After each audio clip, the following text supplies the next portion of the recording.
नमस्कार साथियों, मैं वैभव हमारे YouTube चैनल नरेटर और ट्यूटर्स प्लेटफॉर्म पे आपका हार्दिक स्वागत करता हूं। साथियों, यहाँ पे हम जो हैं आरएस मुख्य परीक्षा के प्रथम प्रश्न पत्र की तीसरी यूनिट के सब्जेक्ट मैनेजमेंट, जिसका कि भारांश 20 अंकों का है, उसकी चर्चा विस्तार से करने वाले हैं। नए अभ्यर्थी जो इसी वर्ष आरएस परीक्षा से जुड़े हैं, उन्हें बताना आवश्यक है कि 20 अंकों का जो सब्जेक्ट होता है, वही 6-20-20 अंकों के सब्जेक्ट हैं हमारे। तो उनमें से हम एक सब्जेक्ट की बात कर लेते हैं। परफॉर्मा जो है लगभग सभी का सेम होता है। इसके अंदर 2-2 अंकों के 5 प्रश्न और 5-5 अंकों के 2 प्रश्न, 10 और 10 मिला के 20 अंकों का भारांश की पूर्ति जो है वो होती है।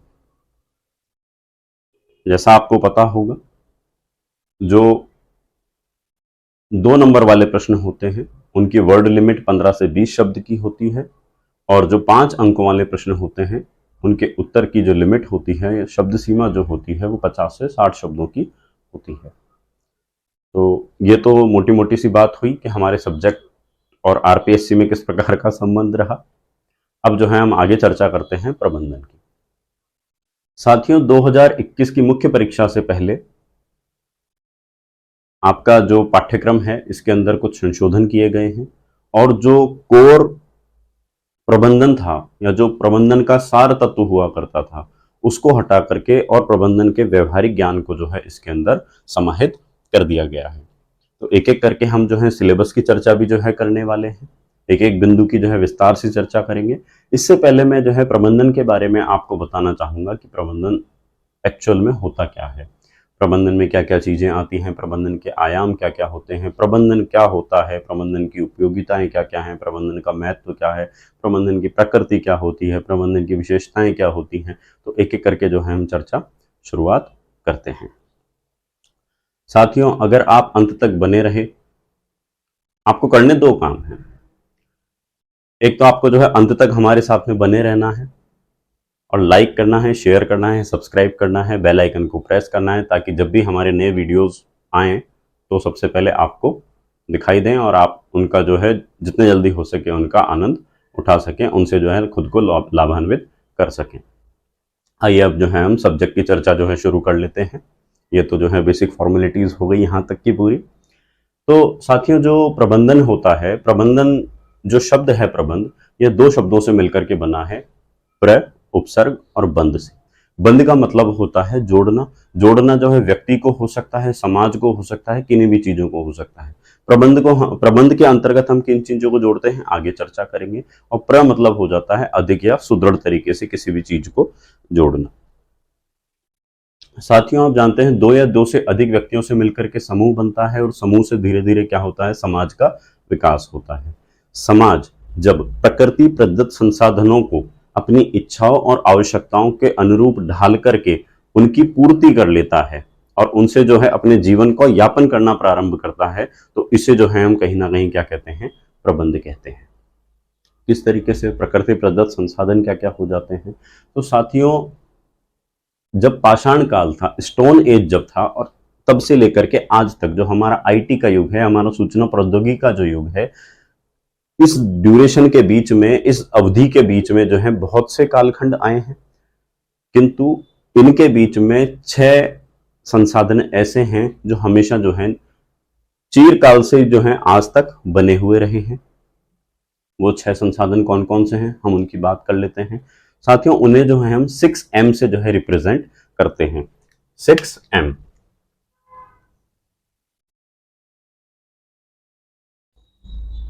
6M क्या हो जाते हैं? तो साथियों, पहला M हो जाता है M फॉर मैन। मैन मतलब कि मानव या मनुष्य। दूसरा M हो जाएगा साथियों मनी। मनी यानी कि पैसा या पूंजी।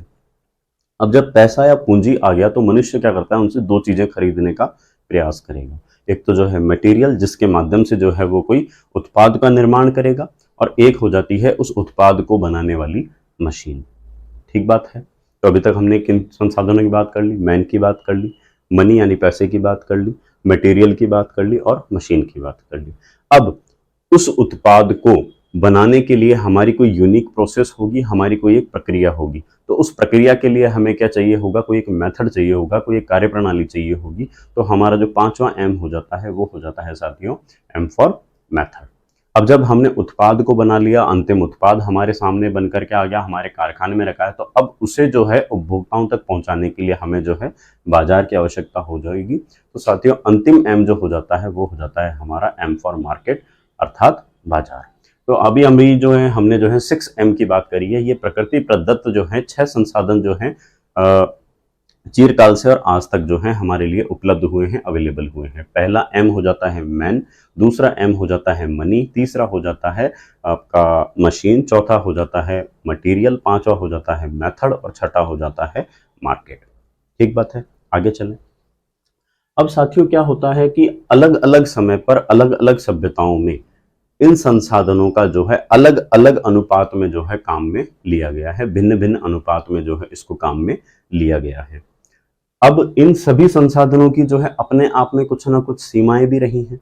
तो इन सभी संसाधनों को साथ में लेते हुए, मिश्रित करते हुए, एक साथ में लेते हुए चलना जो है वो भी क्या है, प्रबंधन का ही एक भाग होता है कि भाई आप अपनी इच्छाओं और आवश्यकताओं को किस प्रकार से जो है पूरा कर सकते हैं इन संसाधनों के माध्यम से। उसको भी जो सुनिश्चित करता है वो क्या सुनिश्चित करता है, वो हमारा प्रबंधन ही है या हमारा प्रबंध ही है जो इन चीजों को सुनिश्चित करता है।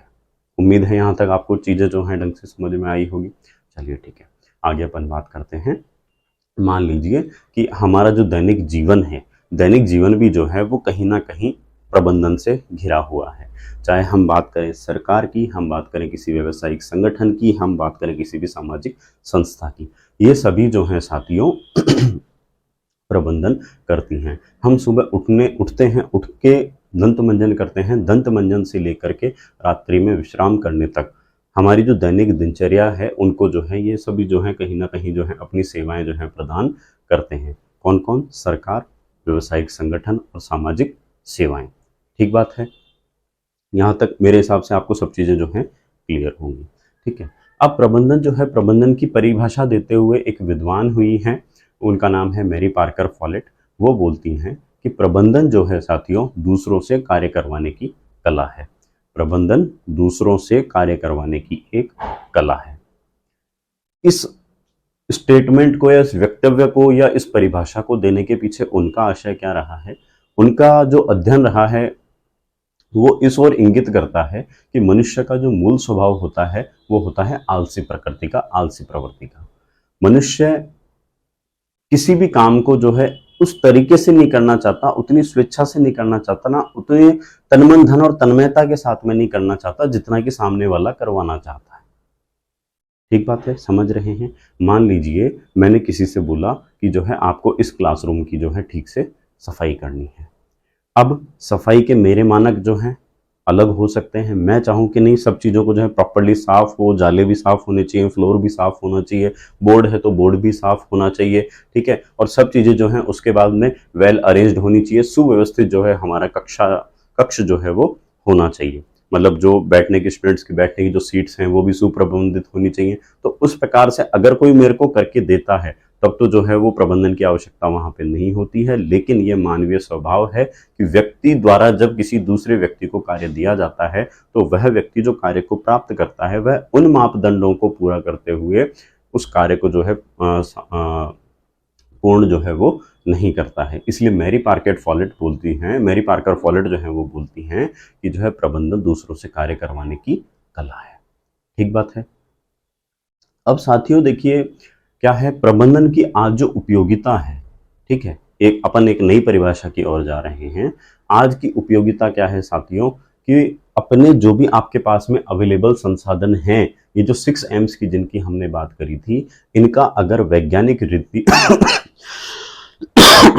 सॉरी माफी चाहूंगा, अगर जो है इन प्रकृति प्रदत्त संसाधनों का हम जो है वैज्ञानिक रीतियों और वैज्ञानिक विधियों से इनका जो है अधिकतम उपभोग नहीं करते हैं, अधिकतम उपयोग नहीं करते हैं, ऑप्टिमल यूटिलाइजेशन अगर हम इनका नहीं करते हैं तो जो है हम बाजार के अंदर प्रतिस्पर्धा के इस दौर में बने हुए भी जो है वो नहीं रह सकते हैं। जैसे एग्जाम्पल ले लेते हैं यहाँ पे हम एक छोटा सा। साथियों चीन के द्वारा जो है अनेक प्रकार के उत्पाद जो हैं बना करके हमारे देश में निर्यात किए जाते हैं, जिन्हें हमारा देश क्या करता है, आयात करता है। ठीक है, वो उत्पाद बन कहाँ रहा है, चीन में बन रहा है। उसके बाद में उसमें लॉजिस्टिक लग रही है, वो वहां से यहाँ तक भेजा जा रहा है। भारत सरकार उसके ऊपर जो ड्यूटी लगानी चाहिए, जो टैक्सेस लगानी चाहिए, वो टैक्सेस भी लगा रहे हैं। उसके बाद में जो है वो उत्पाद जो है किसी ग्राहक तक पहुंच पा रहा है। अब जो समझने वाली बात है वो ये है कि भारतीयों द्वारा भी उत्पाद बनाया जा रहा है। मान लीजिए सेम फील्ड का अपन बात कर लेते हैं, इस मार्कर की बात कर लेते हैं। ठीक है, अगर ये मार्कर चीन से बनकर के आ रहा है और इसी मार्कर को जो है एक दूसरे मार्कर को जो है भारतीय कंपनी भी बना रही है, तो चीन के द्वारा जो बन के आने वाला मार्कर है, इतने ही सारी ट्रैवलिंग करने के बाद, इतने सारे चार्जेस लगने के बाद में इसको जो है महंगा होना चाहिए था। लेकिन ये जो है आज भी जो है भारतीय जो निर्माताओं द्वारा निर्मित मार्कर हैं उनसे बनिस्पत सस्ता है। ये सस्ता है और भारतीय जो उत्पादक बना रहे हैं वो क्या है, आज भी महंगा है। अब ग्राहकों की जो मूल प्रवृत्ति होती है वो क्या होती है कि वो जो सस्ते उत्पाद की ओर क्या होते हैं, आकर्षित होते हैं। अब क्या, जब सस्ते उत्पाद की ओर आकर्षित होते हैं तो ऐसे में क्या करेंगे, वो लोग जाकर के जो है चाइना वाले प्रोडक्ट को परचेज करना पसंद करेंगे। ठीक बात है, समझ रहे हैं। तो ऐसे में क्या होगा कि जो भारतीय मैन्युफैक्चरर है या भारतीय उत्पादक है वो क्या करेगा, ऐसे में जो है इस प्रतिस्पर्धा के दौर में कहीं ना कहीं पिछड़ जाएगा और पिछड़ करके जो है उसको कहीं ना कहीं एक समय ऐसा भी आएगा जब वो है अपनी कंपनी को बंद ही कर दे। तो ऐसे में ऐसा ना हो, क्यों, क्योंकि कंपनी बंद होती है तो क्या होता है, देश की अर्थव्यवस्था को नुकसान होता है। सरकार को पहुंचने वाला जो कर है उसमें कहीं ना कहीं जो है वो कमी आ जाएगी, रोजगार जो है वो लोगों के छिन जाएंगे। ठीक बात है, समझ रहे हैं। और भी जैसे हम जब कड़ियां जोड़ने पे आए तो और भी चीजों की बात होती है। ठीक है, तो अब क्या होगा कि जब हम वैज्ञानिक रीतियों और विधियों के माध्यम से प्रबंधन करना प्रारंभ करते हैं और जो देश में उपलब्ध स्वदेशी जो हमारे संसाधन हैं उनके माध्यम से जो हम स्वदेशी उत्पाद बनाएंगे, ठीक है, वो उस कीमत का होना चाहिए, उस गुणवत्ता का होना चाहिए कि बाहर से आने वाला जो कोई प्रोडक्ट है उसको जो है वो compete कर पाए। हम धीरे धीरे किस ओर अग्रसर हो रहे हैं, हम गुणवत्तापूर्ण उत्पाद जो है उपलब्ध कराने की ओर जो है वो अग्रसर हो रहे हैं। उम्मीद है यहाँ तक ये भी बात आपको जो है समझ में आई होगी। ठीक है, तो प्रबंधन जो है किन चीजों को सुनिश्चित करता है, दूसरों से कार्य करवाने को और लागत प्रभावी तकनीकों के माध्यम से जो है अपने संसाधनों के अधिकतम या इष्टतम उपयोग की ओर भी जो है वो केंद्रित होता है। ठीक है, अब प्रबंधन की जो है देखिए कुछ एक विशेषताएं होती हैं, हम उनकी चर्चा कर लेते हैं। साथियों, प्रबंधन जो है एक सतत प्रक्रिया है, नेवर एंडिंग प्रोसेस है।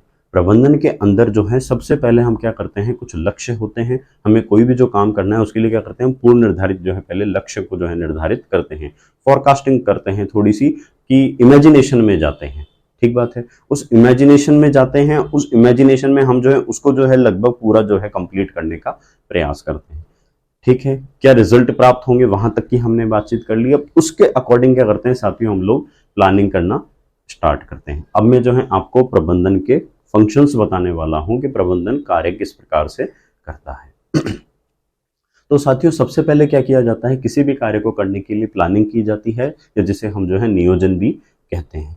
काम को करने की हमने जो है प्लानिंग कर ली, उसके बाद में साथियों हम क्या करते हैं, एक संगठन बनाते हैं। हम क्या करते हैं, उसके बाद में ऑर्गेनाइज करते हैं, ऑर्गेनाइजिंग हो जाती है। उसके बाद में क्या करते हैं हम लोग साथियों, स्टाफिंग करते हैं। उस स्टाफिंग करने के बाद में हम जो है डायरेक्टिंग करेंगे, उन चीज़ों पे जो भी कोई गतिविधियां चल रही हैं उन पे जो है नियंत्रण स्थापित करेंगे, उनको निर्देशन प्रदान करेंगे। निर्देशन के पश्चात हम जो है जो गतिविधियां हमारे गोल से हमको थोड़ा भी जो है विचलित कर रही हैं उन पे जो है नियंत्रण स्थापित करने का प्रयास करेंगे और अंततः हम जो है उसमें क्या करेंगे, समन्वय जो है स्थापित करेंगे। तो इस तरीके से planning, organising, directing, controlling, planning, organising, staffing, directing, controlling जो है और कोऑर्डिनेटिंग, यहाँ तक जो है प्लानिंग का जो है वो पार्ट हो जाता है। प्लानिंग के मूलभूत जो है फंक्शंस होते हैं जो किसी भी प्रबंधन, किसी भी क्षेत्र में जब हम प्रबंधन करते हैं तो वहाँ पे इनकी उपयोगिताएं जो है वो होती हैं। ठीक बात है, अब हम बात कर लेते हैं कि जो है प्रबंधन की विशेषताएं क्या क्या होती हैं। तो साथियों, प्रबंधन जो है सतत है, नेवर एंडिंग प्रोसेस है, चलता रहता है। उसके बाद में जो है प्रबंधन एक सार्वभौमिक प्रक्रिया है। प्रबंधन यहाँ भी हो रहा है, हमारे भारत में भी हो रहा है और जो है विदेशों में भी हो रहा है। एक निजी क्षेत्र में भी हो रहा है और जो है सार्वजनिक क्षेत्र में भी हो रहा है। धार्मिक संगठनों में भी हो रहा है, व्यवसायिक संगठनों में भी हो रहा है, व्यवसायिक संगठनों में हो रहा है, सैन्य संगठनों में भी हो रहा है। तो सभी जगहों पे जो है प्रबंधन की आज की डेट में उपयोगिता है। प्रबंधन साथियों एक चुनौतीपूर्ण कार्य है। चुनौतीपूर्ण कार्य है मतलब चुनौती क्या है साथियों, ये जो 6 संसाधन हमारे पास में हैं, इन संसाधनों को उस अनुरूप काम में लेना ताकि जो है समाज की या लोगों की जो है आवश्यकताओं और इच्छाओं की पूर्ति किया जाना जो है अपने आप में एक चुनौतीपूर्ण कार्य है। प्रबंधन एक सृजनात्मक कार्य है। प्रबंधन क्या करता है कि क्रिएटिव टास्क ओरिएंटेड है, क्रिएटिव टास्क ओरिएंटेड प्रबंधन है। उसके बाद में हम बात कर लेंगे प्रबंधन एक अदृश्य शक्ति है। प्रबंधन अदृश्य शक्ति किस प्रकार से है? प्रबंधन हमें दिखाई नहीं देता लेकिन हम इसे जो है महसूस कर सकते हैं। जैसे मैं आपको एक नेगेटिव एग्जांपल ले जा करके बताता हूं। मान लीजिए कभी जो है कोई कंपनी बंद हो जाती है तो आपने अक्सर ये बात कहते हुए सुना होगा कि ये कंपनी जो है अपने कुप्रबंधन के कारण जो है वो बंद हो गई है, मिसमैनेजमेंट के कारण जो है ये कंपनी बंद हो गई है। ठीक बात है, ठीक है। चलो अब प्रबंधन की हम जो है प्रकृति की बात कर लेते हैं कि प्रबंधन कला है या विज्ञान है। तो साथियों कला क्या हो जाएगी? कला वो होती है साथियों जो कि कलाकार के ऊपर निर्भर करे। तो जिस प्रकार कलाकार नियमित रूप से अभ्यास करके और अपनी गतिविधियों को संपन्न कर सकता है, रचनात्मक कार्यों को कर सकता है, उसी प्रकार जो है प्रबंधक भी जो है कलाकार की भांति जो है कार्य कर सकता है। ठीक है, तो प्रबंधन क्या है? कहीं ना कहीं कला भी है। और अगर हम करें विज्ञान की बात तो प्रबंधन में साथियों सार्वभौमिक ऐसे सिद्धांत हैं जो कि जो है सभी ऑर्गेनाइजेशंस में, सभी संगठनों में जो है समान रूप से लागू होते हैं। जैसे आदेश की एकता, नियंत्रण का क्षेत्र, केंद्रीकरण, विकेंद्रीकरण, प्रत्यायोजन आदि आदि आदि, ऐसे जो है अनेकों प्रिंसिपल्स हैं जो कि जो है सभी संगठनों में जो है समान रूप से लागू होते हैं। ठीक है, अब ये जो सिद्धांत हैं, इन सिद्धांतों के माध्यम से जो है, इन सार्वभौमिक सिद्धांतों के माध्यम से जो है हम कहीं ना कहीं जो है एक भविष्यवाणी भी कर सकते हैं। अभी मैंने आपको बताया था कि हम क्या करते हैं, इमेजिनेशन करते हैं, हम लक्ष्यों को जो है निर्धारित करते हैं, पूर्व निर्धारित जो लक्ष्य होते हैं उनकी प्राप्ति के लिए हम जो है कार्य करते हैं। ठीक बात है, यहाँ तक आपको मेरे हिसाब से क्लियर हो गई होगी। तो इसलिए हम कह सकते हैं कि प्रबंधन कला भी है और प्रबंधन जो है वो विज्ञान भी है। ठीक है, आगे बात कर लेते हैं हम प्रबंधन का महत्व क्या होता है। देखिए साथियों आज क्या है कि संगठन जो होते हैं, संगठनों का आकार जो है दिन प्रतिदिन जो है वो बड़ा होता जा रहा है, बड़ा होता जा रहा है, तो उसमें जटिलताएं आती जा रही हैं। तो उन जटिलताओं से पार पाने के लिए, उन जटिलताओं को कम करने के लिए, उन पर नियंत्रण करने के लिए, जो भी नियंत्रण प्राप्त करने के लिए भी जो है हमें जो है कहीं ना कहीं प्रबंधन की आवश्यकता होती है। ठीक है, एक मैंने अभी आपको बताया था कि जो प्रतिस्पर्धा का दौर होता है, देखिए 90 के दशक में जो है भारतवर्ष में भी जो है एलपीजी सुधारों को लाया गया, आर्थिक सुधारों को जो है वो लागू किया गया।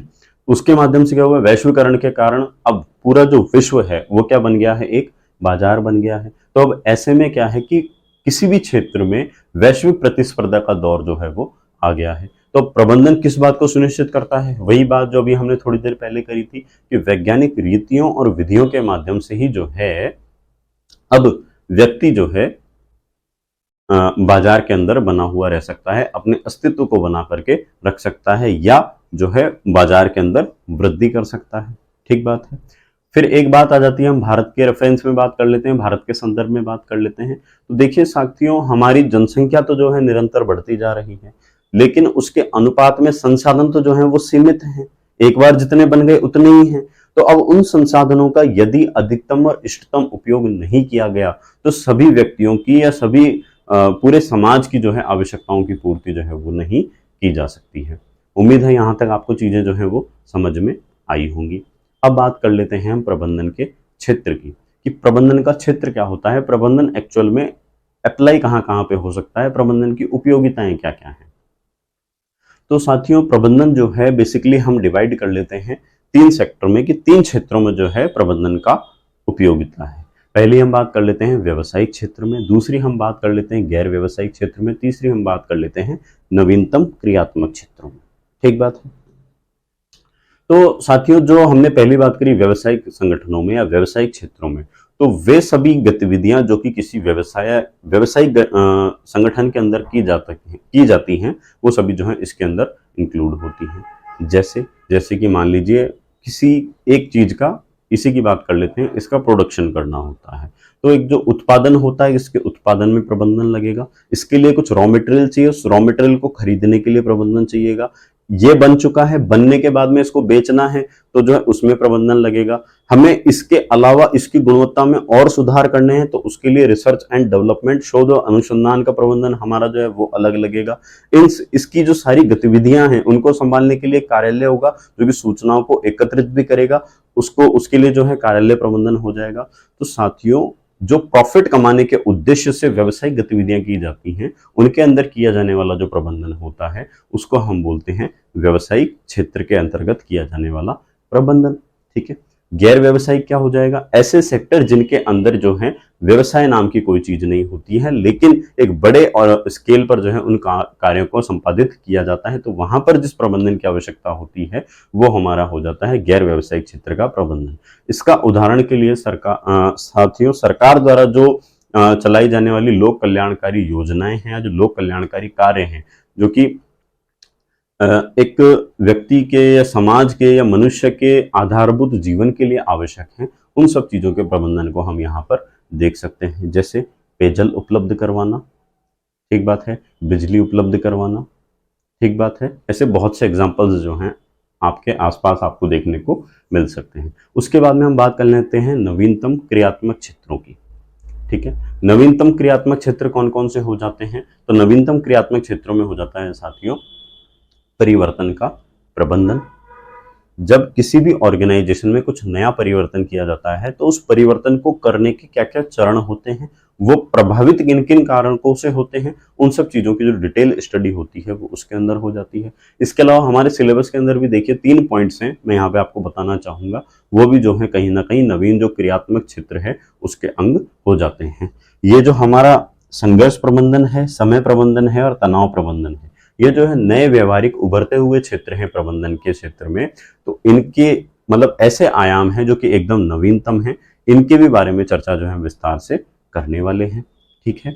इसके अलावा आयात निर्यात का जो प्रबंधन है उसको देखा जाता है, जोखिम प्रबंधन जो हो जाता है वो इसके अंतर्गत आया था। तो इस प्रकार एक लंबी सूची है जो कि गैर क्रियात्मक क्षेत्रों के अंदर भी जो है वो आती है। उम्मीद है यहाँ तक आपको जो है सब चीजें ढंग से समझ में आई होंगी। तो ये तो जो था साथियों हमारा प्रबंधन का एक बेसिक सा इंट्रोडक्शन था। अब हम जो है फर्दर चर्चा कर लेते हैं कि हमारे सिलेबस में किन किन बिंदुओं के ऊपर जो है चर्चा की गई है, क्या क्या जो अभी मैंने जैसा आपको बताया था कि जो मूलभूत प्रबंधन है वो तो हमारे सिलेबस से हटा दिया गया है। अब जो प्रबंधन का व्यवहारिक ज्ञान है या जो व्यवहारिकता जो है वो हमारे सिलेबस के अंदर डाली गई है, हमारे पाठ्यक्रम में डाली गई है। तो एक एक करके हम जो है इन सब का पोस्टमार्टम करते हैं, एक एक चीज की चर्चा जो है यहाँ पर विस्तार पूर्वक करते हैं। साथियों, सबसे पहले आ जाता है, पहले बिंदु में लिखा हुआ है विपणन की आधुनिक अवधारणा, अर्थात modern concept of marketing. Marketing क्या होती है साथियों? आपने सेल्स का नाम सुना होगा और मार्केटिंग का नाम सुना होगा। इनके अंदर अंतर क्या क्या होता है, इनकी परिभाषाएं क्या क्या होती हैं, इनकी विशेषताएं क्या क्या होती हैं, उन सब चीजों को हम पढ़ने वाले हैं। विपणन शब्द से मैं आपको थोड़ा सा फेमिलियर करता हुआ बताता हूं। लोगों की इच्छाओं और आवश्यकताओं को जानना माफ कीजिएगा, लोगों की इच्छाओं और आवश्यकताओं को जानना, उन आवश्यकताओं और इच्छाओं को जानने के बाद में उन लोगों के बजट के अनुसार, ठीक है, कि वो कितना पैसा उस चीज की प्राप्त करने के लिए, संतुष्टि प्राप्त करने के लिए जो खर्च कर सकते हैं, लोगों की इच्छाओं और आवश्यकताओं को जानना, उसके पश्चात उनके बजट के अनुसार उस उत्पाद को बनाना और बनाने के बाद उन तक डिलीवर करना और उसके बाद में उनका अनुभव क्या रहा, कैसा रहा, उसको प्राप्त करना। ये पूरी की पूरी जो प्रक्रिया है वो आ जाती है साथियों विपणन के अंदर। विपणन के अंदर जो है इसका एक थ्योरी काम करती है जिसको हम बोलते हैं विपणन मिश्रण, अर्थात मार्केटिंग मिक्स। मार्केटिंग मिक्स में साथियों जो है 4 P's आ जाते हैं, प्रोडक्ट, प्राइस, प्लेस और प्रमोशन। प्रोडक्ट मतलब कि उत्पाद, प्राइस मतलब कि मूल्य, प्लेस मतलब कि स्थान और प्रमोशन मतलब कि संवर्धन। राइट टाइम पे, राइट प्लेस पे, राइट प्रोडक्ट का पहुंचना, उस चीज को जो है सुनिश्चित कौन करता है? वो सुनिश्चित करता है विपणन। ठीक बात है। मैं किसी एक योजना का नाम भूल रहा हूं, उसके लिए सरकार द्वारा 1000 करोड़ का बजट जो है रखा गया है। उसमें से 600 करोड़ तो उस योजना को समर्पित है और 400 करोड़ उस योजना के संवर्धन के लिए रखे गए हैं, प्रमोशन के लिए रखे गए हैं। भाई योजना तो बना दी गई है, लेकिन यदि उस योजना के बारे में अवेयरनेस लोगों तक है ही नहीं, जानकारी लोगों तक है ही नहीं, तो क्या वो सफल हो पाएगी? नहीं हो पाएगी। तो चूंकि एक लोक कल्याणकारी राज्य का काम जो है आज केवल योजना बनाने का नहीं रह गया है, उनको जो है लोगों तक पहुंचाना, उसके बारे में जागरूकता फैलाना भी जो है काम आज की डेट में सरकार के द्वारा किया जा रहा है। ठीक है, आगे चलते हैं। आगे देखिए साथियों, पॉइंट लिखा हुआ है, नया टॉपिक है आपूर्ति श्रृंखला प्रबंधन। आपूर्ति श्रृंखला प्रबंधन और इससे अगला लिखा हुआ है प्रचालन तंत्र। ये दोनों जो है हम एक साथ पढ़ेंगे, इसको जो है थोड़ा सा डिटेल में भी देखेंगे, प्रचालन तंत्र क्या होता है। तो साथियों आपूर्ति श्रृंखला प्रबंधन क्या होती है, इसकी चर्चा कर लेते हैं। मान लीजिए मेरे को ये मार्कर बनाना है, मेरी फैक्ट्री में मेरे को जो है ये, या मेरे प्लांट में जो है मेरे को ये मार्कर बनाना है। तो इस मार्कर को बनाने के लिए मेरे को कुछ रॉ मटेरियल चाहिएगा। वो रॉ मटेरियल जो मेरे को पहुंचाएगा वो कहलाएगा मेरा सप्लायर या आपूर्तिकर्ता। आपूर्तिकर्ता से मैंने इसको माल लिया, रॉ मटेरियल लिया, मैंने उसके बाद में इसको प्रोसेस किया, मेरी मशीनरी में इसको डिजाइन किया। डिजाइन करने के बाद में मैंने इसको क्या करा, मार्केट में भेजा। मार्केट से होता हुआ जो है ये अंत में किसके पास में पहुंच गया, उपभोक्ता के पास में पहुंच गया। इस ड्यूरेशन के बीच में जो है कभी होलसेलर भी आएगा, डिस्ट्रीब्यूटर भी आएगा, कभी रिटेलर भी आएगा, उसके बाद में अंततः जो है यह उत्पाद किस तक पहुंच जाएगा, एक ग्राहक तक पहुंच जाएगा। तो सप्लायर जिसने इस माल के लिए रॉ मटेरियल मेरे को प्रोवाइड करवाया था, वहां से लेकर के और उपभोक्ता तक की जो पूरी चेन है, वो चेन क्या कहलाती है साथियों, आपूर्ति श्रृंखला कहलाती है। तो इस श्रृंखला का प्रबंधन किस तरीके से होता है, उसके बारे में हम विस्तार से चर्चा यहां पे करने वाले हैं। उसके बाद में आता है साथियों प्रचालन तंत्र। प्रचालन तंत्र क्या होता है साथियों, इसको हम बोलते हैं लॉजिस्टिक मिक्स या लॉजिस्टिक सिस्टम। अभी मैंने बताया आपूर्तिकर्ता, आपूर्तिकर्ता से मैन्युफैक्चरर यानी कि मैं उत्पादक, और उसके बाद में आ जाते हैं हमारे होलसेलर, डिस्ट्रीब्यूटर, रिटेलर और अंततः उपभोक्ता। तो सप्लायर के पास में कितना स्टॉक होना चाहिए, मेरे पास में कितना स्टॉक होना चाहिए, उसके बाद में जो डिस्ट्रीब्यूटर है, होलसेलर है और जो रिटेलर है, उनके पास में जो खपत होती है, माल जो आगे निकल जाता है, फर्दर आगे विक्रय हो जाता है, उसका स्टॉक रखना, उसकी वस्तु सूची बनाना, उसकी इन्वेंट्री बनाना भी जो है वो प्रचालन तंत्र के अंतर्गत आती है। इसके अलावा इसको जो है समयबद्ध तरीके से जो है अगले मुकाम तक पहुंचाना, जो अगला स्टेज है वहां तक पहुंचाना, वो सब चीजें भी जो है कहां पे आ जाती हैं, प्रचालन तंत्र के अंदर आ जाती हैं। इसको भी हम जो है डिटेल से देखने वाले हैं। उसके बाद में आ जाता है साथियों फर्दर आगे जो नया टॉपिक है वो आ जाता है हमारा ई वाणिज्य। वाणिज्य से तात्पर्य है साथियों कॉमर्शियल एक्टिविटीज, या जिनकी हम बात करें सीधे सरल शब्दों में मैं आपको बताऊं तो वो चीज हो जाती है ट्रेड। ट्रेड का मतलब होता है क्रय विक्रय करना, व्यवसाय करना।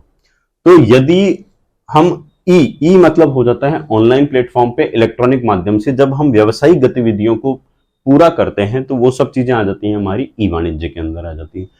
सेम ऐसा टॉपिक है यहाँ पे आगे है ई विपणन। विपणन गतिविधियों को, ये जो भी मैंने यहां से वहां तक की आपको बात बताई, इन विपणन गतिविधियों को जब ऑनलाइन माध्यम से ऑनलाइन प्लेटफॉर्म पे संपन्न किया जाता है, तो ये हमारा पार्ट कहलाता है ई विपणन का, या ई मार्केटिंग हम इसको कह देते हैं। उसके बाद में आता है साथियों व्यवसाय तथा निगम की आचार नीतियां। आचार नीति की बात कर लेते हैं पहले हम। आचार नीति क्या होती है साथियों, आचार नीति एक्चुअल में ऐसी संहिताएं होती हैं, ऐसे जो है कोड ऑफ एथिक्स होते हैं, जिनका की अनुसरण व्यवसाय और निगम के द्वारा किया जाना आवश्यक होता है। व्यवसायी द्वारा या जो बड़े निगमों के अंदर काम करने वाले जो प्रबंधक हैं, जो कर्मचारी हैं, उनके द्वारा जिस आचरण का अनुसरण किया जाना होता है, उसकी जो हम डिटेल स्टडी जो है करते हैं, वो करते हैं साथियों इस टॉपिक के अंदर। व्यवसाय अच्छा छोटा स्वरूप हो जाएगा, एक दुकानदार भी जो है कहीं ना कहीं व्यवसायी होता है, और जो बड़ी बड़ी कॉर्पोरेट कंपनियां होती हैं उनको जो है हम निगम के अंतर्गत स्टडी करते हैं। ठीक बात है, आगे चलें। अब देखिए अगला टॉपिक आ जाता है साथियों धन के अधिकतमकरण की अवधारणा। धन का अधिकतमकरण, अब जो है हमारा सेकंड पॉइंट है, ये जो है पूरा का पूरा फोकस्ड है वित्तीय प्रबंधन को, ये जो है समर्पित है पूरा का पूरा फाइनेंशियल मैनेजमेंट को। वित्तीय प्रबंधन क्या हो जाता है साथियों कि जब कंपनी के लिए हम जो है फाइनेंस का मैनेजमेंट करते हैं, पैसे का मैनेजमेंट करते हैं, तो वो सब चीजें किसके अंतर्गत आ जाती हैं? वित्तीय प्रबंधन के अंतर्गत आ जाती है, फाइनेंशियल मैनेजमेंट के अंतर्गत आ जाती है। पहला हमने टॉपिक देखा यहाँ पे धन के अधिकतमकरण की अवधारणा, concept of maximisation of wealth. मान लीजिए मेरी कोई कंपनी है और कंपनी में मैंने जो है 1 लाख रुपए की आज की डेट में मेरी कंपनी की कोई वैल्यूएशन है। अब उस 1 लाख रुपए मेरे पास में तो थे नहीं, तो मैंने क्या करे, उस 1 लाख रुपए के शेयर्स का जो है निर्गमन किया, शेयर्स को जो है मैंने इशू करना स्टार्ट किया। अब आज जो है मेरे शेयर्स की वैल्यू कितनी है? 100 रुपया है। मैंने ज्यादा कीमत ना रखते हुए हम जो है 100 रुपए की बात कर लेते हैं। प्रत्येक शेयर की कीमत जो है कितनी है साथियों? मान लीजिए 100 रुपया है। 5 साल के बाद में मेरी कंपनी ने धीरे धीरे जो है व्यवसायिक गतिविधियां करना प्रारंभ किया और करने के बाद में 100 रुपए से मेरे एक शेयर की कीमत कितनी हो गई? 500 रुपए हो गई। तो अब हम जो है अप्रत्यक्ष रूप से बात करें तो एक शेयर की कीमत यदि 100 से 500 रुपए हो गई तो मेरी कंपनी की जो कीमत है 1 लाख रुपए से सीधी कितनी हो गई? 5 लाख रुपए हो गई। यही कंसेप्ट जो है साथियों क्या कहलाता है? धन के अधिकतमकरण की अवधारणा कहलाती है। जो धन था, जो वैल्यूएशन थी एक्चुअल में कंपनी की, वो बढ़ करके आज जब और अधिक हो जाए तो उसे हम क्या कह देते हैं? धन के अधिकतमकरण की अवधारणा कह देते हैं। ठीक है, उम्मीद है आपको समझ में आया होगा।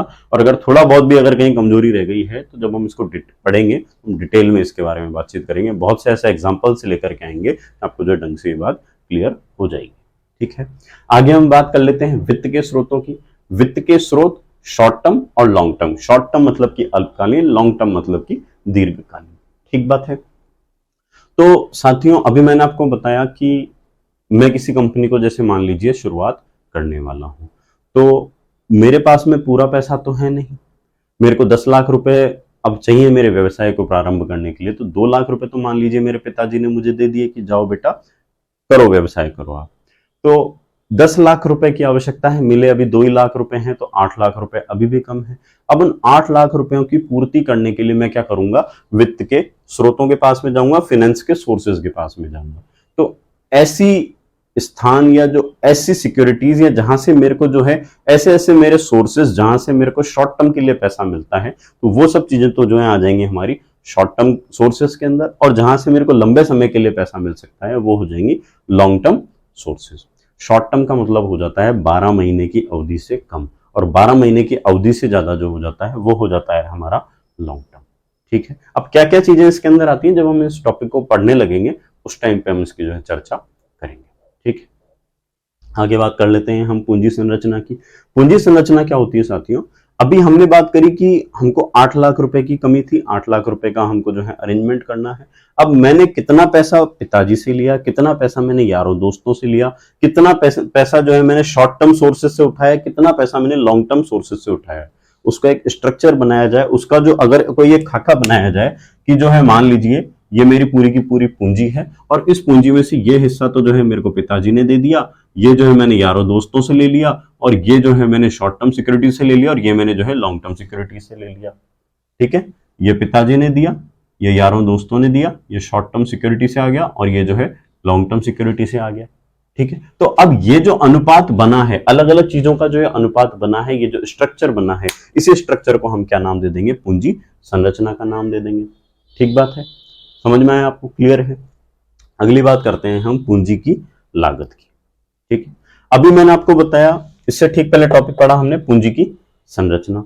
अब चलिए पिताजी ने पैसा दिया है, मान लीजिए पिताजी पैसा वापस ले, मान लीजिए नहीं ले, लेकिन भाई बाकी लोग जो है इनको तो चुकाना पड़ेगा, और जब तक नहीं चुकाएंगे तो उसके बदले में हमको कुछ ना कुछ प्रतिफल उनको देना पड़ेगा।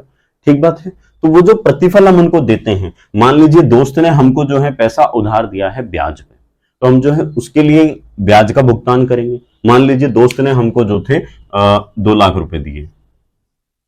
ठीक है, तो वो जो 2 लाख रुपए दिए हैं, उस 2 लाख रुपए का कुछ ब्याज बनेगा, उस ब्याज का जब हम भुगतान उसको वापस से करेंगे या उसके लिए जो हम उसको ब्याज चुकाएंगे, वो उस पूंजी की क्या हो गई? इस 2 लाख रुपए की वो क्या हो जाती है?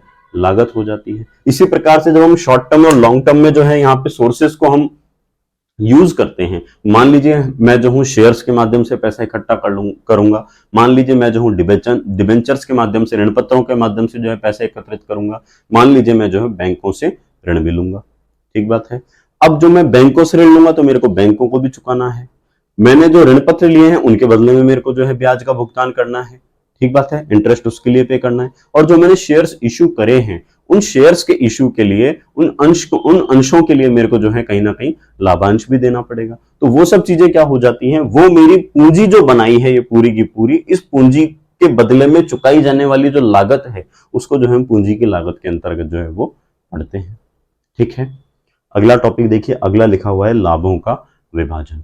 अब जब मेरी कंपनी व्यवसायिक गतिविधियों को करेगी, लाभ भी होगा, उस लाभ का मैं जो हूं मैनेजमेंट किस प्रकार से करता हूं, पोर्टफोलियो किस प्रकार से करता हूं, वो सब चीजें जो आ जाती हैं मेरे लाभों के विभाजन में। भाई किस प्रकार से किया जाएगा, पहले तो क्या चीज हो जाएगी कि जो लोग मेरे से पैसा मांगते हैं पहले तो उनका पैसा मेरे को चुकाना है, उसके बाद में जो लाभ बचता है उसको मैं लाभांश में वितरित करूंगा, सरकार द्वारा जो टैक्स मांगा जा रहा है वो टैक्स भी मैं उनको चुकाऊंगा, उसके बाद में जो प्रॉफिट बचेगा उस प्रॉफिट में से हो सकता है मैं कुछ हिस्सा वापस से व्यापार के अंदर पुनर्निवेश कर दूं उस चीज का। फिर पैसा आया, बचा हुआ जो था है ना, सबके चुकाने के बाद में प्रॉफिट बच गया, मान लीजिए 1 लाख रुपया बच गया, उसमें से मैंने जो था 30 या 40 हजार रुपए वापस उठा करके और व्यापार में पुनर्निवेश कर दिया। अब उन चीजों को जो पुनर्निवेश किया है ये प्रोसेस कहलाती है, या ये जो चीज कहलाती है वो कहलाती है हमारी प्रतिधारित आय या रिटेन्ड इनकम कहलाती है। ठीक बात है, क्लियर है। अगले टॉपिक पे बात करते हैं अपन। नेक्स्ट आ जाता है साथियों बैंकिंग और गैर बैंकिंग वित्तीय संस्थान। ऐसे संस्थान जो बैंकिंग गतिविधियों को, बैंक के कार्यों को करते हैं वो तो कहलाते हैं बैंकिंग, और जो बैंक के कार्यों को नहीं करते हैं वो कहलाएंगे हमारे गैर बैंकिंग वित्तीय संस्थान। साथियों बैंक जो होता है, बैंक के द्वारा जो किए जाने वाले कार्य होते हैं वो कार्य कौन नहीं करेगा, गैर बैंकिंग वित्तीय संस्थान नहीं करेगा। बैंकों के द्वारा किए जाने वाले जो मोस्टली कार्य होते हैं वो कौन कौन से हो जाते हैं, पैसे को जमा करना और जिनको आवश्यकता है उनको ऋण देना। भाई बचत खाते खोलना, चालू खाते खोलना, फिक्स डिपॉजिट और रिकरिंग डिपॉजिट, एफडी और आरडी। ठीक है, मोस्टली तो सभी बैंकों का काम यही होता है। ये जो वित्तीय संस्थान है इनके द्वारा ये सभी कार्य जो है वो नहीं किए जाएंगे। तो किस प्रकार के कार्य किए जाते हैं, एक एग्जांपल मैं आपको यहां बता देता हूं, बाकी अपन फर्दर जब इस टॉपिक को पढ़ेंगे तो बातचीत कर लेंगे। मान लीजिए कोई ऐसा क्षेत्र है जहां से बैंक को बहुत कम इनकम होती है, लेकिन उन क्षेत्र के निवासियों की मांग है कि वहां पर जो है एटीएम लगाया जाए। बैंक तो जो है वहां पे एटीएम लगाने को कतई तैयार नहीं है। क्यों? क्योंकि बैंक को जो है वहां से रेवेन्यू जनरेट नहीं हो रहा, इनकम जो है वो नहीं आ रही है। ठीक है, तो ऐसे में भारत सरकार जो है या जो आरबीआई है किसको प्रमोट करता है, इन वित्तीय संस्थानों को प्रमोट करता है। इनसे कहता है कि आप जाइए और उस सेक्टर के अंदर जाकर के एटीएम को लगाइए। ये क्यों लगाएंगे, इनको क्या मिल रहा है, तो प्रति ट्रांजैक्शन जितना भी आहरण होता है, प्रति ट्रांजैक्शन बैंक द्वारा इनको जो है कुछ राशि का भुगतान जो है वो किया जाता है, वो इनका जो है इनकम सोर्स बनता है। इसके अलावा ये क्या क्या काम करते हैं उनकी चर्चा हम करेंगे। इनमें और क्या क्या अंतर है, कार्यों को लेकर के क्या क्या अंतर है, कौन कौन से अधिनियमों के अंतर्गत जो है इनका रजिस्ट्रेशन हुआ है, क्या क्या समानताएं हैं, क्या क्या असमानताएं हैं, उनके बारे में जो हम विस्तार से चर्चा इसमें करने वाले हैं। ठीक है, अगला टॉपिक आ जाता है साथियों शेयर बाजार। शेयर बाजार आप में जो है शायद सभी लोगों ने जो है इसका नाम भी जो है वो सुना होगा। चर्चा कर लेते हैं हम। मान लीजिए मेरा कोई मित्र है शेखर, और जब मैंने कंपनी प्रारंभ करी थी, मेरे को जब 8 लाख रुपए की आवश्यकता थी, तो 8 लाख रुपए में से 2 लाख रुपए देने वाला कौन था, शेखर था। वो उसने किस प्रकार से दिए, मान लीजिए मैंने उसको जो है शेयर्स दिए थे 2 लाख रुपए के। अब आज जो है मान लीजिए शेखर को जो है शादी करनी है, या शेखर की मान लीजिए शेखर को अपनी बहन की शादी करनी है। ठीक बात है। अब शेखर को बोलता है कि बोले यार वैभव जी, मैंने आपकी कंपनी जब चालू हुई थी उस टाइम पे 2 लाख रुपए के शेयर खरीदे थे, और आज मेरे को जो है पैसे की आवश्यकता है, तो ये आप शेयर अपने वापस रखो, मुझे मेरे 2 लाख रुपए वापस दे दो। मेरे पास में लिक्विडिटी है नहीं, मेरे पास में इतनी तरलता नहीं है, मेरे पास में पैसा नहीं है। तो मैंने कहा यार एक काम करो शेखर, ये अपने आप किसी परिचित को बेच दो, जिसको कि जो है जिसके पास में पैसे हैं उसको जो है तुम ये जो हमारा अंश पत्र है इसका विक्रय कर दो। अब शेखर ने बोला कि यार मैं इसको बेचने के लिए कहां जाऊंगा, आप बताओ कोई जगह। तो ऐसा प्लेटफॉर्म जहां पर शेयर्स की खरीदी और बिक्री की जाती है उसको हम क्या बोल देते हैं, शेयर बाजार बोल देते हैं। ठीक बात है, उम्मीद है आपको समझ में आया होगा। तो अब शेखर क्या कर सकता है, शेयर्स को बेच सकता है और अपनी बहन की शादी में अपना अमूल्य योगदान दे सकता है। आगे देखिए, आगे साथियों बात आ जाती है एमएनसी की। एमएनसी मतलब कि बहुराष्ट्रीय कंपनियां, ऐसी कंपनियां जिनका की बेस जो है काफी बड़ा होता है, जो कि काफी बड़े स्केल पर जो है अपनी व्यवसायिक गतिविधियों को पूरा करती हैं, जिनका की व्यापार अनेक देशों में फैला हुआ होता है, उन्हें हम जो है एमएनसीज बोलते हैं, बहुराष्ट्रीय कंपनियां बोलते हैं। ठीक है, उसके बाद में आ जाता है एफडीआई, एफडीआई और FII, foreign direct investment, foreign institutional investment, विदेशी प्रत्यक्ष निवेश और विदेशी संस्थागत निवेश। साथियों, विदेश से जब किसी देश में निवेश के लिए पैसा आता है तो उसे जो है हम दो भागों में विभाजित करके पढ़ते हैं। ठीक है, किस प्रकार से? जब मान लीजिए विदेश से किसी कंपनी में निवेश आया 10% से कम, कितना बोल रहा हूं मैं, 10% से कम, और वो निवेश जो है वो अस्थायी प्रकृति का है, मतलब वो कभी भी पैसा जो है अपना वापस खींच सकते हैं व्यापार से, तो वो तो कहलाएगा एफआईआई, फॉरेन इंस्टीट्यूशनल इन्वेस्टमेंट। अब मान लीजिए किसी ने पैसा ही केवल 10% लगाया है, 10% से भी कम लगाया है, तो क्या उसे वोटिंग का अधिकार देंगे? नहीं। क्या उसे प्रबंधन का अधिकार देंगे? नहीं। तो ये जो चीज हो जाती है, ये तो हो जाती है हमारी एफआईआई। ठीक है, अब किन किन माध्यमों से जो है पैसा आता है, किन के क्या क्या इसके रूट तरीके होते हैं, कहां कहां से भारत सरकार अनुमति देती है या आरबीआई अनुमति देता है या दोनों अनुमति देते हैं, क्या क्या तौर तरीके होते हैं, उनकी भी जो है विस्तार से चर्चा यहाँ पे करने वाले हैं। अब जो जो चीज इनके पास में नहीं थी वो एफडीआई वालों के पास हो जाएगी। कैसे? कि यहाँ पे जब अधिकतम 10% था तो यहाँ पर क्या हो जाएगा, न्यूनतम 10% होगा। 10% से अधिक जब किसी संगठन या व्यापार के अंदर पैसा जब निवेश किया जाता है, विदेश से जब इतना पैसा आता है, विदेश से जब इतना परसेंटेज में जो है निवेश किया जाता है, तो वो एफडीआई के अंतर्गत आ जाएगा। अब जब ये इतना अधिक निवेश कर रहे हैं तो हम इनको क्या करेंगे, वोटिंग का राइट भी देंगे, हम इनको क्या करेंगे, मतदान का अधिकार देंगे और प्रबंधन का अधिकार भी दे देंगे। ठीक बात है। आगे जब हम इनको पढ़ेंगे बहुत डिटेल में बहुत सारी बातों पर चर्चा करने वाले हैं। उम्मीद है ये पॉइंट भी जो है आपको यहां तक ढंग से समझ में आ गया होगा। वित्तीय प्रबंधन का जो पॉइंट था ये आपको ठीक तरीके से आ गया होगा। अब जो हम बात कर लेते हैं प्रबंधन की। प्रबंधन में साथियों कुछ जो है ऐसे आधारभूत तत्व हैं जिनके बिना प्रबंधन अधूरा है ना। ये जो है अब कहीं ना कहीं जो है ह्यूमन अप्रोच होगी, एक मानव के इर्द गिर्द चलने वाली मानव संबंधी जो उपागम है उसकी चर्चा जो है हम यहाँ पर करने वाले हैं कि मानव का व्यवहार कैसा होता है, उन सब चीजों के बारे में डिटेल में यहाँ पे जो चर्चा करने वाले हैं। अगला बिंदु जो है हमारा इन चीजों के ऊपर केंद्रित है।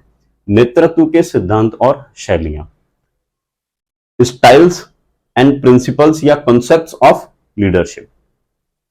लीडरशिप के कौन कौन से प्रिंसिपल्स होते हैं, लीडरशिप की कौन कौन सी स्टाइल्स होती हैं, ग्रेट मैन थ्योरी क्या होती है, महान व्यक्ति सिद्धांत क्या होता है, ट्रेट थ्योरी क्या होती है, गुण सिद्धांत क्या होता है, ऐसी जो है अनेक सिद्धांतों की हम यहाँ पे चर्चा करने वाले हैं। उसके बाद में आ जाती हैं शैलियां, स्टाइल, लीडरशिप की स्टाइल्स क्या क्या होती हैं। लीडरशिप की स्टाइल्स में साथियों क्या क्या चीजें आ जाती हैं। मान लीजिए कोई लीडर है जो कि किसी से भी पूछता नहीं है, केवल अपने अकॉर्डिंग डिसीजन लेता है, क्विक डिसीजन लेता है और कार्यों को जो है संपादित करता है। कई ऑर्गेनाइजेशंस में, कई संगठनों में जो है उचित भी माना जाता है। जैसे छोटे छोटे जो संगठन होते हैं वहां पे इन्हीं चीजों की उपयोगिता अधिक होती है। उसके बाद में साथियों दूसरा आ जाता है लोकतांत्रिक, या जिसको हम बोलते हैं डेमोक्रेटिक स्टाइल। लोकतांत्रिक अपने स्वपरिभाषित है, ये चीज स्वतः परिभाषित है। लोकतांत्रिक शैली के अंदर क्या होगा साथियों कि सलाह और मशवरा तो जो है सभी से लिया जाएगा, सभी को अपने अपने कार्य करने के लिए आवंटित किए जाएंगे। वो सब चीजें तो किसके अंदर आ जाती हैं, हमारी लोकतांत्रिक शैली के लीडरशिप के अंदर या उसके नेतृत्व के अंदर आ जाती हैं। उसके बाद में जो तीसरी शैली इसके अंदर आती है वो आती है लेजीज फेयर या मुक्त व्यापार शैली, जिसमें लीडर जो है वो फ्री हैंड छोड़ देता है कि जाओ और अपने हिसाब से काम करो। ऐसा तभी पॉसिबल है जब नीचे वाले जो अधीनस्थ हैं वो शिक्षित हों, उन्हें अपने उत्तरदायित्व का ज्ञान हो, बोध हो, तभी जो है ये वाली स्टाइल जो है वो सक्सेसफुल होती है। तो मोस्टली ये वाली जो शैली है ये बड़े बड़े जो विकसित देश हैं वहां पर जो है देखने को मिलती है।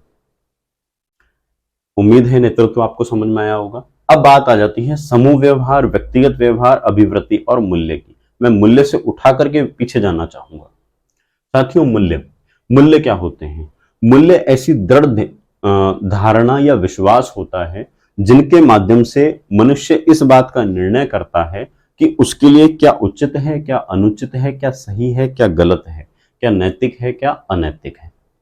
ठीक है, ऐसी जो धारणा, ऐसे जो मापदंड, ऐसे जो सिद्धांत और उनका जो समुच्चय कहलाता है, वो क्या कहलाता है, हमारे मूल्य कहलाते हैं, जिसके आधार पर हम किसी भी चीज को सही या गलत कहते हैं। ठीक बात है, मूल्य हो गए। मूल्य के बाद में दूसरी चीज हमने इधर देखी, अभिवृत्ति। अभिवृत्ति क्या होती है, किसी भी प्रकार की कोई भी जब घटना होती है तो उस घटना के प्रति हमारा जो मूल्यांकन है वो सकारात्मक है या नकारात्मक है। किसी भी घटना के प्रति किसी भी मनुष्य का जो मूल्यांकन है वो सकारात्मक है या नकारात्मक है, वो क्या कहलाता है, वो उस व्यक्ति की अभिवृत्ति कहलाती है। एग्जाम्पल, यहाँ पे एक एग्जाम्पल ले लेते हैं। हाल ही में जो है एशिया कप जो है वो समाप्त हुआ है। श्रीलंका उसके फाइनल को जीती है, पाकिस्तान को उसने हराया है। तो साथियों, ये तो हुआ फाइनल मैच। इससे पहले जो भारत का अंतिम मैच था बांग्लादेश के विरुद्ध, ठीक है, उसमें विराट कोहली ने जो है शतक लगाया, एक बहुत बढ़िया ताबड़तोड़ विस्फोटक पारी उन्होंने खेली। अब एक खिलाड़ी के परसेप्शन से हम अगर देखें, खिलाड़ी के अगर नजरिए से देखा जाए तो अपने आत्मविश्वास को प्राप्त करने के लिए यह पारी अपने आप में बहुत ज्यादा आवश्यक थी। फैंस के लिए क्यों इंपॉर्टेंट थी, फैंस को क्यों अच्छी लगी, क्योंकि एक लंबे समय के बाद में उन्होंने इतनी अच्छी पारी खेली, इतनी बड़ी पारी खेली।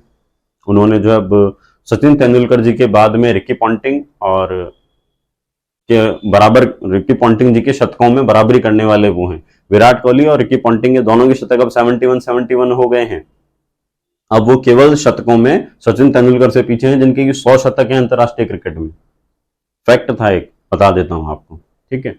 तो अब क्या था, विराट कोहली जी ने शतक लगाया, तो अब इधर फैंस तो जो थे वो खुश हुए, ठीक है। जो सकारात्मक अभिवृत्ति वाले लोग थे, सकारात्मक मूल्यांकन करने वाले लोग थे, वो तो कहते व्हाट अ विराट पारी, कितना बढ़िया खेले हैं आप, बहुत अच्छी पारी, मजा आया। वहीं एक तबका वो भी था जिनका नजरिया ये था कि यार जो इंपॉर्टेंट मैचेस थे या जो प्रमुख मैचेस थे उनके अंदर आप तो अच्छा खेले, लेकिन आपकी टीम पूरी अच्छी नहीं खेली। अंततः क्या हुआ कि आपको जो है उस टूर्नामेंट से जो है बाहर होना पड़ गया। तो मैं एक सोशल साइट्स पे ऐसे ही मीम देख रहा था, तो वहां पे मैंने देखा कि एक जो पंचायत के ऊपर बना हुआ जो मीम है कि देख रहा है विनोद किस प्रकार से कमजोर टीम को पीट करके बाहुबली बना जा रहा है। तो एक तबका तो वो हुआ जो उस घटना से, उस शतक के लगने से खुश हुआ, और एक तबका वो था जो कि उस शतक के लगने से जो है कहीं ना कहीं क्रिटिसाइज करता है या टिप्पणी करता है उस चीज पे। तो हालांकि नेगेटिव तो ये पूरा ये भी नहीं है, लेकिन कहने की बात है। तो एक तो हुए खुश और एक कहीं ना कहीं हो रहे हैं उस चीज से नाखुश। तो वो जो सकारात्मक और नकारात्मक मूल्यांकन है उस घटना के प्रति, वो क्या कहलाएगा, हमारी अभिवृत्ति कहलाता है। ठीक है, अब ये जो मूल्य और अभिवृत्ति है, ये एक सामान्य व्यक्ति में व्यक्तिगत रूप से उसके व्यवहार को जिस प्रकार से प्रभावित करती हैं या उत्तेजित करती हैं, वो तो आ जाएगी हमारी व्यक्तिगत व्यवहार के अंदर। और यही व्यक्ति जब किसी संगठन में एक समूह के रूप में कार्य करता है, मान लीजिए किसी प्रकार का कोई टास्क है और एक मैट्रिक्स ऑर्गेनाइजेशन वहां पर बनाई गई है। मैट्रिक्स ऑर्गेनाइजेशन का मतलब ये होता है साथियों कि उसके अंदर ना तो कोई उच्चस्थ होता है ना कोई अधीनस्थ होता है, केवल जो है वो लोग काम करते हैं किसी एक स्पेसिफिक काम को पूरा करने के लिए। जैसे ही वो काम खत्म होगा, सब बाकी जो है अपने अपने डिपार्टमेंट में वापस लौट जाएंगे। तो उस मैट्रिक ऑर्गेनाइजेशन के अंदर जो है अब उन लोगों का व्यवहार किस प्रकार का होगा, ये अपन बात कर लेते हैं। अभी हमने व्यवसायिक क्षेत्र की बात करी थी, जब प्रबंधन के क्षेत्रों की हमने चर्चा करी थी, तो अलग अलग प्रकार के कार्य होते हैं। तो उनसे संबद्ध जितने या जो उनसे संबद्ध जितने भी जो है व्यक्ति होंगे या उनसे संबद्ध जितने भी कर्मचारी होंगे, उनका जो व्यवहार होगा उसकी जो है स्टडी हम जो है यहाँ पे समूह व्यवहार के अंतर्गत करने वाले हैं। कितने प्रकार के समूह होते हैं, कितने प्रकार के उनके जो है किए जाने वाले व्यवहार होते हैं, औपचारिक संगठन क्या होते हैं, अनौपचारिक संगठन क्या होते हैं, समूह क्या होता है, सबके बारे में हम जो विस्तार से वहां पे चर्चा करने वाले हैं। नेक्स्ट पॉइंट जो था हमारा वो आ जाता है साथियों, अभी हमने यहाँ मूल्य तक देख लिया, अब देख लीजिए आप यहाँ पे टीम निर्माण। समूह और टीम दोनों में फर्क क्या है। समूह जो है वो नियंत्रित होता है प्रबंधक के द्वारा, किसी एक प्रबंधक के द्वारा, ठीक है। समूह एक अनऑर्गेनाइज्ड होता है, अनौपचारिक होता है, ठीक है। टीम जो होती है सीमित मात्रा में होगी, टीम का जो प्रत्येक मेंबर है उसके जो है कुछ ना कुछ गोल्स होंगे, कुछ ना कुछ दायित्व होंगे जिनका निर्वहन जो है उसको करना होता है। ठीक बात है, समझ में आ रहा है यहां तक? एग्जाम्पल वापस हम जो है क्रिकेट टीम को उठा लेते हैं। ठीक है, क्रिकेट का मेरे को थोड़ा सा फेमिलियर सा लगता है और मुझे लगता है कि मैं उसके माध्यम से आपको जो है ढंग से चीजें समझा सकता हूं, इसलिए मैं वापस से क्रिकेट का एग्जाम्पल ले रहा हूं। मान लीजिए क्रिकेट की टीम जो है इसको हम 3 पार्ट में डिवाइड कर लेते हैं। एक तो जो है बॉलर विंग होगी जिसके अंदर जो है गेंदबाजी करने वाले टीम मेंबर्स होंगे, एक होंगे बैट्समैन वाला जो विंग होगा, बैट्समैन वर्ग होगा, और एक जो है हमारा विकेट कीपर होगा। तो जो बॉलर्स हैं, बॉलर्स का दायित्व क्या हो जाएगा कि प्रतिद्वंदी टीम को जो है न्यूनतम से न्यूनतम स्कोर पर जो है आउट करके पेविलियन में बिठा दिया जाए। बैट्समैन का दायित्व क्या होगा कि अधिक से अधिक रन बनाए जाए। ठीक है, एक बेहतर रन रेट के साथ में जो है वो रन बनाया जाए। अब विकेट कीपर का जो रोल वो क्या हो जाता है कि विकेट कीपर का रोल हो जाता है कि वह खुल करके प्रतिद्वंदी टीम के प्लेयर को खुल करके जो है ना खेलने दे। ठीक है, यदि वो खुल करके खेलता है तो अपनी एक्टिवनेस के माध्यम से जो है उसको आउट करे, उसको स्टंपिंग करे। तो ये जो कलेक्टिव अप्रोच हो जाएगी, सभी अगर अपना अपना काम जो है बेस्ट तरीके से करेंगे, ठीक है, उसको हम क्या कह देते हैं, एक टीम कह देते हैं। टीम, अब जो टीम का निर्माण होता है वो अलग अलग गोल्स की प्राप्ति के लिए अलग अलग प्रकार की टीम्स का जो है वो निर्माण हो जाता है। ठीक बात है। चलिए अगला देख लेते हैं हम अभिप्रेरण के सिद्धांत, प्रिंसिपल्स ऑफ मोटिवेशन। मोटिवेशन क्या होता है? मोटिवेशन साथियों ऐसी मनोवैज्ञानिक शक्ति होती है जो कि व्यक्ति को किसी भी कार्य को जो है संपन्न करने के लिए, संपादित करने के लिए उत्तेजित करती है। ठीक है, या उसे उस कार्य पर बने रहने के लिए जो है वो शक्ति जो है वो प्रदान करती है। वो हो जाता है हमारा अभिप्रेरण। अब अभिप्रेरण से संबंधित जो सिद्धांत हैं उनकी चर्चा यहां पर हम करने वाले हैं। फेमस अब्राहम मास्लो का सिद्धांत हम यहां पर पढ़ने वाले हैं। उसके बाद में साथियों तीन जो हैं, जो हमने क्रियात्मक क्षेत्र की, प्रबंधन के क्षेत्र में जो हमने क्रियात्मक क्षेत्र की बात करी थी, उसमें हमने इन तीनों का भी एग्जाम्पल लिया था, संघर्ष प्रबंधन, समय प्रबंधन, तनाव प्रबंधन। आज जब आप लोग प्रशासन में जाने वाले हैं तो वहां पर आपको संघर्ष भी करना पड़ेगा, न्यूनतम संसाधन होंगे आपके पास में। आप दूर दराज के जो है रिमोट लोकेशंस पे काम करने वाले क्षेत्रों में और भी जाएंगे जहां पे आपके पास में बहुत सीमित संसाधन होंगे, तो वहां आपको संघर्ष भी करना पड़ेगा। अगर आपने प्रायोरिटी ऑर्डर को सेट करते हुए कामों को नहीं करा तो आपको जो है तनाव भी उत्पन्न हो जाएगा। तो आपको जो है समय प्रबंधन भी करना रहेगा, वहां पे संघर्ष का प्रबंधन भी करना रहेगा। अगर इनको आपने नहीं करा तो आपको तनाव होना निश्चित है। अब जो तनाव हो जाता है तो उस तनाव का प्रबंधन किस प्रकार से किया जाता है उसकी चर्चा हम यहाँ पर करेंगे। ठीक बात है। अब हम बात कर लेते हैं प्रशिक्षण और विकास की, एक साथ बात कर लेते हैं। मान लीजिए आपने 2022 वाला आरएस दिया और आपकी जो है सिलेक्शन हो गया, और सिलेक्शन होने के बाद में आप लोगों को रैंक मिलती है तहसीलदार की। आप प्रशासन की जो है मुख्य कड़ी बन जाते हैं। ठीक बात है। अब प्रशासन की मुख्य कड़ी बन जाते हैं तो आप अपने कर्तव्यों और दायित्वों का निर्वहन ठीक तरीके से कर सकें, उसके लिए आपको समय समय पर जो दिया जाएगा वो होगा आपका प्रशिक्षण, ट्रेनिंग। आपकी क्षमता और आपके कौशल में विकास किया जाएगा। कौशल से मतलब हो जाएगा आपकी कला में, आपके अनुभव में और आपके चातुर्य में वृद्धि की जाएगी। ठीक है, तो वो सब चीजें तो क्या हो जाएंगी, हमारे प्रशिक्षण के अंदर आ जाएंगी। अब जब आप तहसीलदार से, जब आपका प्रमोशन होने वाला होगा, जब आपको तहसीलदार से एसडीएम बनाया जाएगा, सब डिविजनल मजिस्ट्रेट बनाया जाएगा, उपखंड अधिकारी जब बनाया जाएगा, तो उस पोस्ट को, आपको जो है उस पोस्ट के दायित्वों का निर्वहन आप ठीक तरीके से कर सको, उसके लिए आपके व्यक्तित्व में जो विकास किया जाएगा उसके लिए जो है विकास प्रणाली आती है। सिमिलर सी है, लेकिन ये तो जो हो जाएगी आपकी वर्तमान पोस्ट के लिए, ये हो जाएगी आपकी भावी पोस्ट के लिए। और कौन कौन से अंतर हैं इसके अंदर, हम जो है आगे डिटेल में इसकी चर्चा करने वाले हैं। आकलन प्रणाली क्या हो जाती है, जैसे अप्रेजल सिस्टम जिसे हम बोलते हैं, वो क्या चीज हो जाती है। तो साथियों हमने हमारे लक्ष्य जो है पहले निर्धारित करे थे। किसी भी काम को करने से पहले हमने क्या किया था, हमारे लक्ष्य को पूर्ण निर्धारित किया था। हमने जो है उसके लिए स्टैंडर्ड सेट किए थे, बेंचमार्क सेट किए थे कि हाँ हमें जो है एटलीस्ट इतना तो जो है इस चीज को अचीव करना है। अब मान लीजिए हमने प्लानिंग करी, ऑर्गेनाइज किया, पूरी प्रबंधन की जो कार्य थे उनको हमने संपन्न किया, और करने के बाद में हमारे लक्ष्यों से हम इतने दूर रह गए, ये अंतर रह गया। तो ये किन कमियों की वजह से अंतर रहा, क्या क्या खामियां रही हैं, ठीक है, इन सब खामियों को दूर करने के लिए उनकी जो एक स्टडी जो होती है, ठीक है, उसको हम जो है आकलन के अंतर्गत जो है यहाँ पर रखते हैं। क्या क्या कमियां रही थी जिनको फर्दर दूर करेंगे, ताकि हम जो है अगली बार जब ऐसा कोई कार्य करें तो जो है हमारे लक्ष्यों के अनुरूप हो, लक्ष्य और जो हमारे परिणाम हैं उनमें जो है सामंजस्य स्थापित हो, वो जो है एक से हमें जो है प्राप्त हो सके। ठीक बात है। अगली बात कर लेते हैं साथियों हम जो है उद्यमिता अर्थात एंटरप्रेन्योरशिप की। जब कभी किसी कंपनी के द्वारा अपने धन को, अपने संसाधनों को, अपने समय को निवेश किया जाता है ताकि गुणवत्तापूर्ण सेवाएं और सुविधाएं जो हैं, उत्पाद जो हैं समाज और व्यक्तियों तक पहुंचाए जा सके, तो उसे जो है हम क्या कह देते हैं, उद्यमिता कह देते हैं। ठीक है। उद्भवन क्या होता है, तो उद्भवन में देखिए साथियों इंक्यूबेशन अर्थात उद्भवन के अंतर्गत क्या आता है, मान लीजिए कभी किसी ने जो है एक नई कंपनी स्टार्ट करी।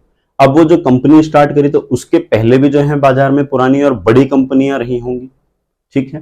तो उस बाहरी वातावरण में, उस बाहरी व्यवसायिक वातावरण के अंदर जो है उसको सुरक्षा प्रदान करना, उसको जो फलने फूलने में, उसके पालन पोषण में जो सेंटर्स, जो केंद्र सरकार के द्वारा बनाए जाते हैं, जिनके अंतर्गत जो है आपको एक्सपर्ट्स, अलग अलग विभागों से जो है विशेषज्ञों को जो है बिठाया जाता है, ताकि आप जो है अपनी समस्त क्रियाओं को जो है न्यूनतम लागत पर जो है पूरा कर सके। उनके अंदर विशेषज्ञ आपको जो है फाइनेंस सेक्टर के मिल जाएंगे, वित्त क्षेत्र के मिल जाएंगे, आपको जो है लीगल एडवाइस चाहिए, कानूनी किसी प्रकार की सलाह चाहिए तो वो मिल जाएंगे, आईटी रिलेटेड, इंफॉर्मेशन टेक्नोलॉजी या सूचना प्रौद्योगिकी संबंधी अगर आपको विशेषज्ञ की सुविधाएं चाहिए तो वो मिल जाएंगी। ये सब चीजें आपको नॉमिनल चार्जेस पे या फ्री ऑफ कॉस्ट अगर कहीं पे उपलब्ध होती हैं तो उन चीजों को हम बोल देते हैं उद्भवन। ठीक बात है। अब आ जाता है स्टार्टअप। इसमें और इसमें अंतर देखते हुए आप समझिएगा, जब हम किसी भी व्यवसायिक गतिविधि को नए संसाधनों के साथ में, नए आइडिया के साथ में पूरा करते हैं और नया उत्पाद जब हम बना के लेकर के आते हैं तो उसे हम क्या नाम दे देते हैं, स्टार्टअप का नाम दे देते हैं। ठीक बात है। यही स्टार्टअप जब $1 बिलियन की नेटवर्थ को पार कर जाता है तो वो क्या कंपनी क्या कहलाती है, यूनिकॉर्न कहलाती है। एक ऐसा स्टार्टअप जो कि एक बहुत बड़े विकराल रूप में आ गया है, उसको हम क्या नाम दे देते हैं, यूनिकॉर्न का नाम दे देते हैं। यूनिकॉर्न कॉन्सेप्ट जो है साथियों 2013 में एक विशेषज्ञ हुए थे एलन ली, उनके द्वारा जो है यह टर्मिनोलॉजी है, ये नाम जो है वो दिया गया था। ठीक बात है। उसके बाद में आ जाती है साथियों उद्यम पूंजी। व्यवसाय करने के लिए हो सकता है कि मेरे को कोई बैंक ऋण भी ना दे, हो सकता है मैं ऋण पत्र भी अभी जारी नहीं कर सकता, और हो सकता है मैं शेयर्स भी जो है वो नहीं दे सकता, इशू नहीं कर सकता। मेरे को पिताजी ने जो है सीमित पैसा दिया, या मान लीजिए मेरे पिताजी से बन नहीं रही है और पिताजी ने मेरे को पैसा भी नहीं दिया, लेकिन मेरे पास में जो है वो क्या है, सिर्फ एक बिजनेस आइडिया है। रुकिएगा साथियों।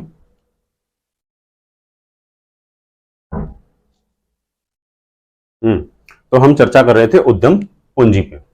अब उद्यम पूंजी क्या हो जाती है साथियों, इसको हम बोलते हैं वेंचर कैपिटल। जब हम किसी से व्यवसाय करने के लिए पैसा लेते हैं, किसी एक जो प्रोफेशनल कंपनियां होती हैं, जो पेशेवर कंपनियां होती हैं, जब हम उनसे पैसा लेते हैं तो अगर वो पैसा देने के साथ साथ हमसे जो है प्रबंधन में अधिकार भी मांग लेते हैं। ठीक है। मतलब जो भी डिसीजंस, ठीक है आप पैसा ले लो हमसे, अब आपको जो भी कोई निर्णय आप लेने वाले हो, ठीक है, उन निर्णयों में जो है हमारा भी हस्तक्षेप होगा, जो प्रबंधन में भी अधिकार मांग लेंगे। ऐसी कैपिटल को, ऐसी पूंजी को हम क्या कहेंगे, उद्यम पूंजी कहेंगे। और जहां पर इस प्रकार के राइट्स नहीं दिए जाते हैं, प्रबंधन संबंधी अधिकार नहीं दिए जाते हैं, या जिन डील्स के अंदर पैसा तो प्राप्त किया जाता है लेकिन प्रबंधन संबंधी या वोटिंग संबंधी, मतदान संबंधी किसी प्रकार के अधिकार नहीं दिए जाते हैं, वो सब चीजें किसके अंतर्गत आ जाती हैं, एंजल निवेशक के अंतर्गत आ जाती है। ठीक बात है। अब अगला पॉइंट जो है हमारा वो आ जाता है, जो प्रबंधन है इसका सरकारी क्षेत्र में, सार्वजनिक क्षेत्र में व्यवहारिकता से संबंधित। ठीक है। अत्यावश्यक सेवाओं का प्रबंधन, ऐसी सेवाएं जो कि मनुष्य के सामान्य जीवन या आधारभूत जीवन के लिए आवश्यक होती हैं, वो सब जो है इसके अंतर्गत आ जाएंगी। ठीक है। इसमें से सबसे पहला है शिक्षा प्रबंधन। शिक्षा, अब शिक्षा का प्रबंधन किस प्रकार से किया जाए, शिक्षा के क्षेत्र में किस प्रकार की समस्याएं हैं, किस शिक्षा के क्षेत्र में जो है कौन कौन से संसाधन हैं, इनके बारे में हम डिटेल स्टडी यहाँ पे करने वाले हैं।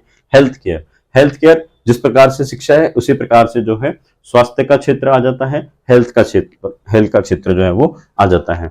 कितने रोगी हैं, कितने प्रकार की जो है समस्याएं हैं, कितने प्रकार के हमारे पास में संसाधन हैं, उनका एक उचित प्रबंधन जो है वो यहाँ पर आ जाएगा।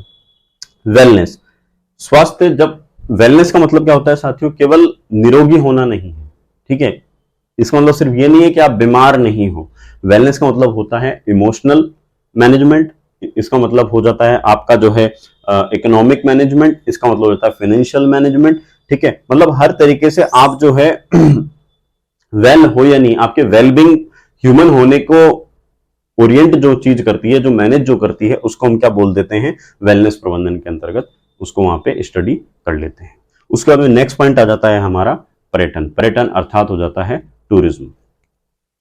टूरिज्म जैसा आप सभी को पता होगा, किस हमारे विकासशील देश के लिए हम बात करें तो ग्लोबल इकोनॉमी के अंदर जो है उभरता हुआ क्षेत्र है। अब जो उभरता हुआ क्षेत्र है तो इसके लिए भी जो है संसाधन लगेंगे, उनके बारे में जो प्रबंधन संबंधी हम जो विश्लेषण करते हैं वो जो है पर्यटन प्रबंधन के अंतर्गत आ जाता है। आतिथ्य प्रबंधन में क्या आएगा, पर्यटन जो पर्यटक होते हैं उन पर्यटकों का आतिथ्य, आदर सत्कार करना, स्वागत करना, मैत्रीता पूर्वक उनके साथ में व्यवहार करना, वो सब चीजें किसके अंतर्गत आ जाती हैं, आतिथ्य प्रबंधन के अंदर आ जाती हैं। ठीक बात है। उम्मीद है आपको सिलेबस जो है बहुत ढंग से समझ में आ गया होगा। मिलते हैं हम लोग अगले वीडियो में, तो आप लोग लाइक, शेयर और सब्सक्राइब करना ना भूलें। बहुत बहुत धन्यवाद। Thank you so much.